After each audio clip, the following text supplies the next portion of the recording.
Hey, ladies and gentlemen, welcome back to the home of the slightly above average ship review. I'm your host, KPZ, and I got a match for you in the early access Tier 3 Italian battleship, Dante Alghieri. All right, you can see we are down tier. That doesn't matter. We're going to tear it up in this game, folks. I hope you enjoy it. You know, the game right before this I thought was going to be the one I ended up showing. In that game, got a ton of secondary kills. I didn't want to bog you down with two matches, so I just brought you the cream of the crop. You're going to see how this ship can hit above its weight and why the Italian battleship line may be my new favorite battleship line in the game. All right, quick word about the commander. We are using Paolo di Ravel. He's the only true battleship commander for Italy at this time.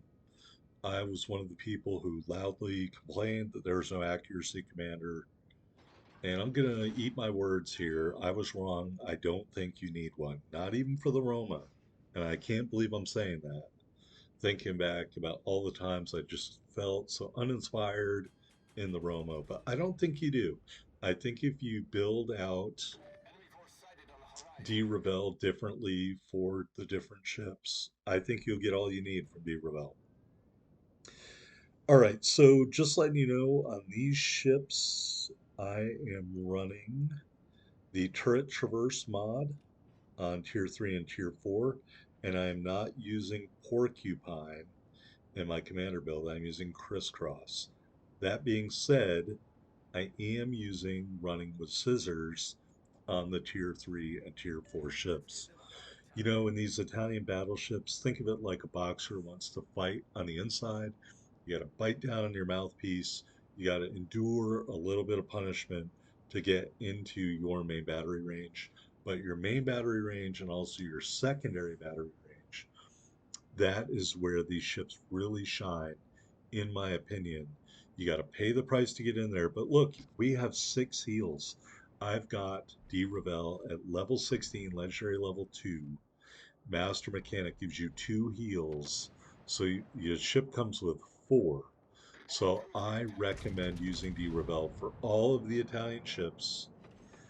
Maybe not the Julio Cesare if you're trying to range build with the base commander. Maybe if you think you can play the Roma with the base commander in a range build. Those two ships don't have SAP. With these SAP ships, I highly recommend using D Revel, and I highly recommend playing to your strengths. All right, so here's a gift, the Hawkins Tier 4 Royal Navy Cruiser. 4 hits to Citadel. The Königsberg kill pinches, and I ain't even mad. You know why? Because we still get a Kraken. All right, moving on, we've got a Kuma out here. You kill one cruiser, they give me another one. And look, the Hawkins shot torpedoes at me. That's cool. We'll eat a torpedo. You can actually see it does a fair amount of damage, but we still have 5 heals left, so I'm not too worried. This Kuma comes to a stop so I can better shoot at him. We do get a hit to Citadel on that first salvo. The other salvos leave a little bit to be desired. I want to say these Tier 3 and Tier 4 ships, our secondary battery range is just 4 kilometers. Don't need the secondaries. Another hit to Citadel, and the Kuma is dead. Kill number 2. All right, we've got an Emile Bertin out here. We've got a destroyer. We've got some other ships out here. As soon as this Emile Bertin goes behind the island, we are going to cease paying attention to him because we have a closer enemy. And at low tiers, you should always pay attention to your closest enemy. In my opinion, Dante Alghieri, way out there, way downtown. We're going to send some shells at him. But there's another Dante right here, and that's who I'm going to switch my attention to. Still keeping an eye out for the Emile Bertin. You can see the secondary batteries kick in.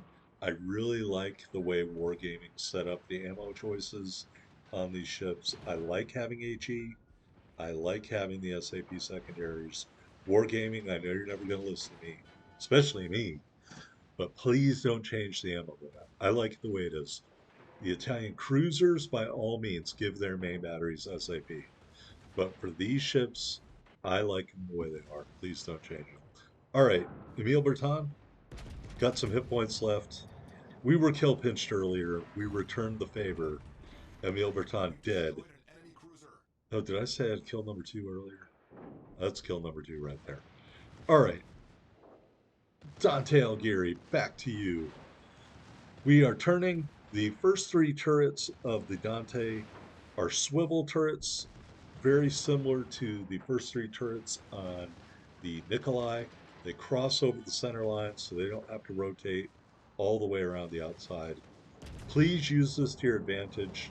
You will see in the port the armor profile of the Dante, in my opinion, lets you bow tank. And you can just swivel back and forth if you need to engage an enemy who's trying to run away from you with your turrets. This Dante is trying to run away. It is not working out.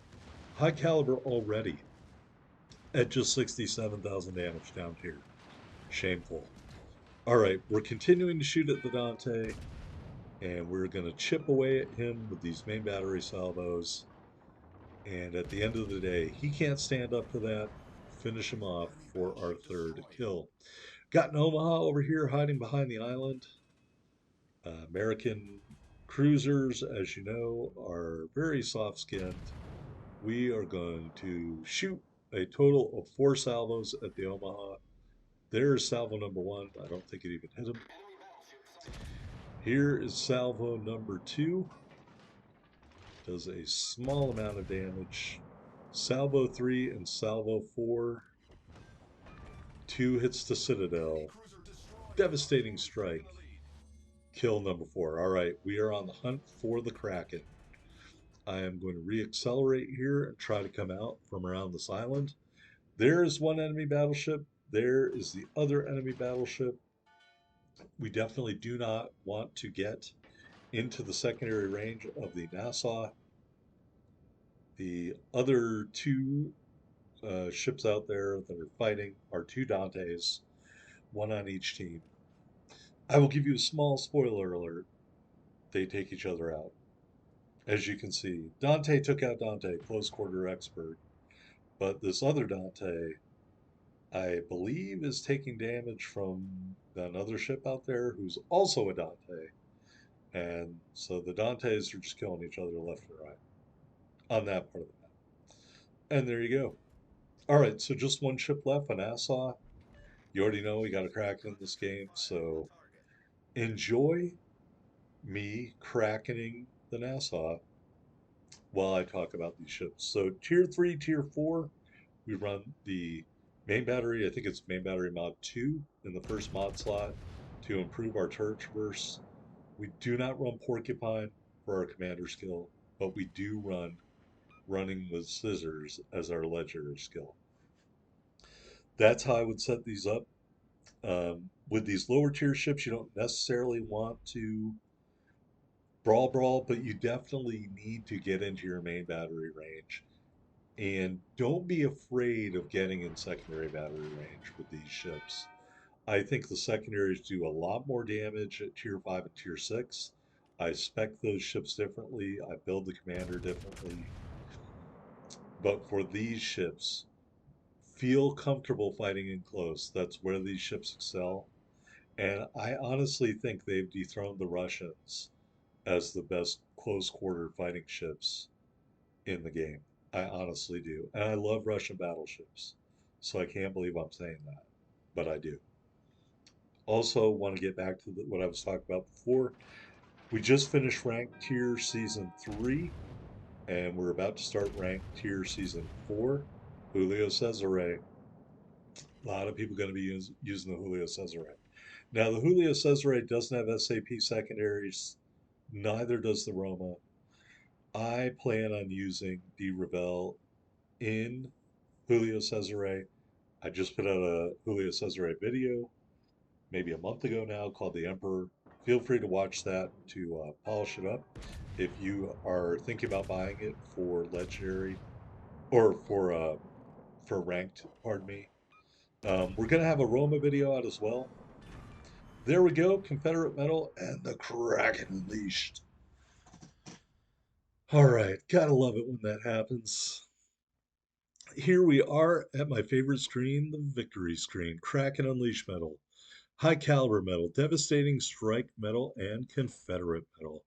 95,693 total damage, 5 big kills, 8 hits to Citadel. Just over 150,000 silver, 5602 ship XP, and Commander XP in the Dante Alghieri.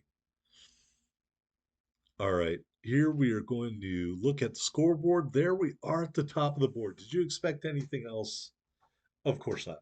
Good game by the G101, also down tier, but there we are at the top with those 5 big kills.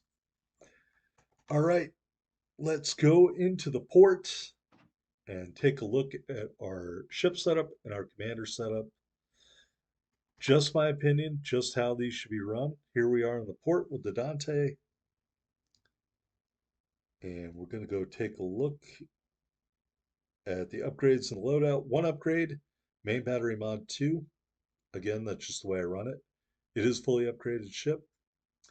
Got 6 charges of the repair party. Um, and 3 charges of the enhanced secondary targeting consumable.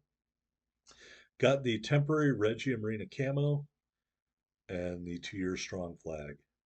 Stats 36,000 hit points and a 13% torpedo damage reduction with our build. We got those 4 triple 305 millimeter guns, same as the low tier Russian ships. 12-kilometer firing range, 28.4-second reload, 31.9-second turn time. HE shells do 3,800 damage with a 23% fire chance. AP shells do 8,100 damage. Got 2 sets of secondaries. They both have a 4-kilometer firing range. They both reload every 3 seconds. They both do 2,800 SAP shell damage. AA defense, not a lot to talk about here. You are vulnerable, but I wouldn't boost up your AA with anything. It's just not worth it. Max speed 23 knots, 580-meter turning circle, 10.9-second rudder shift time, and concealment 11.5 in the surface, 9.6 from the air, 9.2 when firing in smoke. Taking a look at the armor viewer, you can see that big armor belt running up the ship. Do have a below water citadel for the most part. The edges are beveled. I'm not knowledgeable enough to say that's a turtleback or not. But it's certainly a lot better than the alternatives. There's that big armor belt, 100 millimeters I was talking about. The Orion can go through the side of your bow, so keep that in mind. That happened to me in ranked. Pardon me, I used a different ship in ranked. Never mind, disregard that. All right, you can see the armor plating is 19 millimeters for the bow. You do have some torpedo protection in the deep water. Turrets, the turret armor isn't great. I have been getting the turrets knocked out frequently, so keep that in mind. But that is a look at the armor profile of the Dante. All right, taking a look at our commander, Paolo di Rebel. Our inspirations are Von Hipper and Cunningham. I use these same 2 all the way up the line. Base trait helps the reload. We are using Brawler, Crisscross, Firefighter, Master Mechanic, and running with scissors, and I do it on the tier 3 and the tier 4. Thanks for watching, everybody.